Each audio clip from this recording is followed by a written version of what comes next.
Hi, welcome back to the Potato Museum show. We're going to continue talking about the goodness of the potato, but it's only good and only goodness if people can distribute it and get it to people who need it. In this case, the subject is the Great Potato Giveaway, and there's a North Dakota farmer. This is back in the 80s, I guess. Ken Olofsson, who was a farmer who had a lot of potatoes that he couldn't sell because the market had dropped out on produce. And he was worried about, and he had some friends in the community who said, look, if you can get these trucks, your potatoes down to cities in Minnesota, there would be plenty of people who are food insecure that would appreciate having these potatoes. So this guy, Ken Olofsson, Icelandic American, North Dakota potato farmer, loaded up his 2 trucks, 800 miles round trip down to Minneapolis, Twin Cities, to distribute to hungry, insecure people in Minnesota. We've been tracking this kind of story for years, and people like our good friend Mark Sifkak on his travels, always sending us clippings. Here's one that he sent us about something going on in Columbus, where somebody had some potatoes that they wanted to offer to the community. And when was this? In 1982. Maine farmers donate potatoes to jobless steelworkers. Here's a picture of the Maine Potato Commission guy, and he heard that they were hurting in all these unemployed steelworkers in Pennsylvania, and he was, because of cheap imports, they were losing their jobs. And he was saying that the Maine potato farmers are struggling with cheap imports of potatoes from Canada, so they had a lot of potatoes that they were having trouble selling because their prices were higher, and so they just donated them. Look at that, some of these headlines are great. Free spuds are season's eatings to unemployed. Free spuds are season's eatings to unemployed steel workers. Here's another one. Trickling sideways potatoes. A 90,000 pound care package. And he's got this one, steel workers get spuds. So again, this is a story that we've been tracking, the goodness of the potato, but it's basically only can be good if it gets to consumers and people who need it the most. So let's look at this slideshow. Potato giveaways, ugly or not. So in Canada, they have, in Vancouver, Canada, they have something called Ugly Potato Day.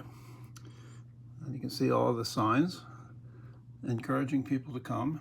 And these are potatoes that, for one reason or another, are not marketable. And so farmers were making them available. And here's the woman who's in charge of, in the Vancouver area, British Columbia, of the food pantries. And she's talking about how important this was. This wasn't just potatoes, this was other fruit, food. But here's the guy who organized it, Tyler Heppell, Ugly Potato Day organizer, and he's quite somebody. We're just learning about him. He goes by Potatai.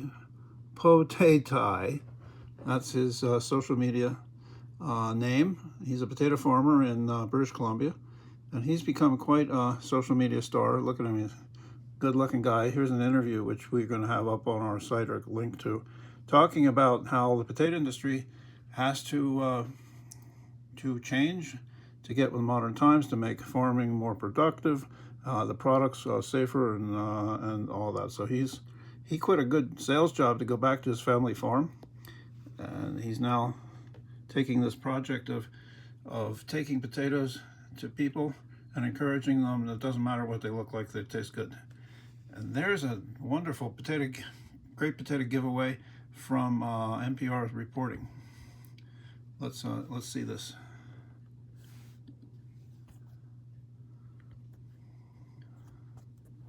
Let's get the sound up here.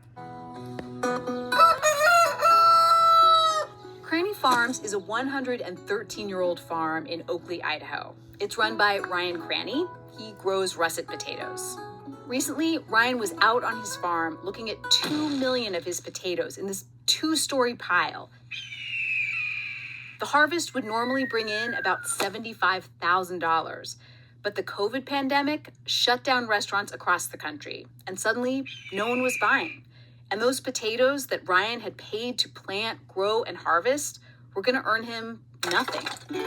They were going to rot. So he decided to give them away. Ryan took a photo of this mountain of spuds and posted it on Facebook with a note that read, "Free potatoes." Ryan figured maybe a few of his friends would show up and take some potatoes. Instead, 3 hours later, there was a line of cars at his farm. Thousands of people came to claim the produce giveaway. People were filling up their truck beds and packing their cars with potatoes. Many came on behalf of food banks and elderly homes. People came from as far away as Nevada, Kansas, and Ohio, which was a 24-hour drive. Supermarkets could not keep their shelves stocked. And at the same time, Ryan and farmers all over the country were pouring out their milk, plowing their lettuce back into the soil, and trashing their potatoes. So what exactly is going on? Well, the food supply chain in the US has become really specialized. Farmers like Ryan typically produce the exact number and kind of potatoes that particular restaurants or stores need. So once those restaurants didn't want Ryan's crop, he was stuck with millions of pounds of potatoes. It is really difficult to switch from growing for a giant fast food chain to growing for a grocery store. When Ryan sends his potatoes to restaurants, he normally packages and ships them in either 50-pound boxes or 2,000-pound bags. That is a ton of potatoes. But those don't make any sense for grocery stores. Grocery stores need 5 to 10-pound bags, and Ryan just isn't set up to ship his potatoes that way.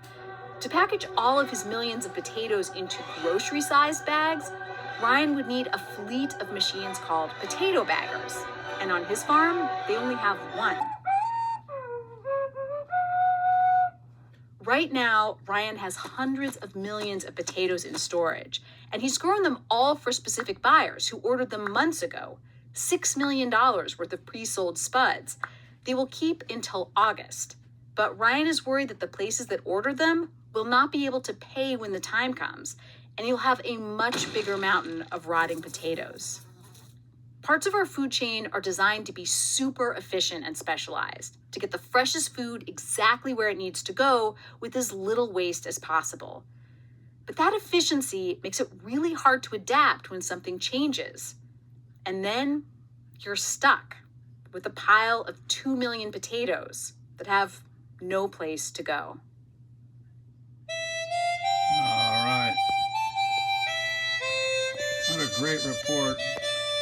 Wonderful graphics. And that's that.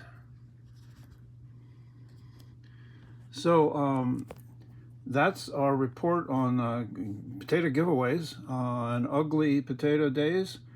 And we are going to be doing more about the benevolent potato and the people who provide it to folks who need it, insecure people and communities.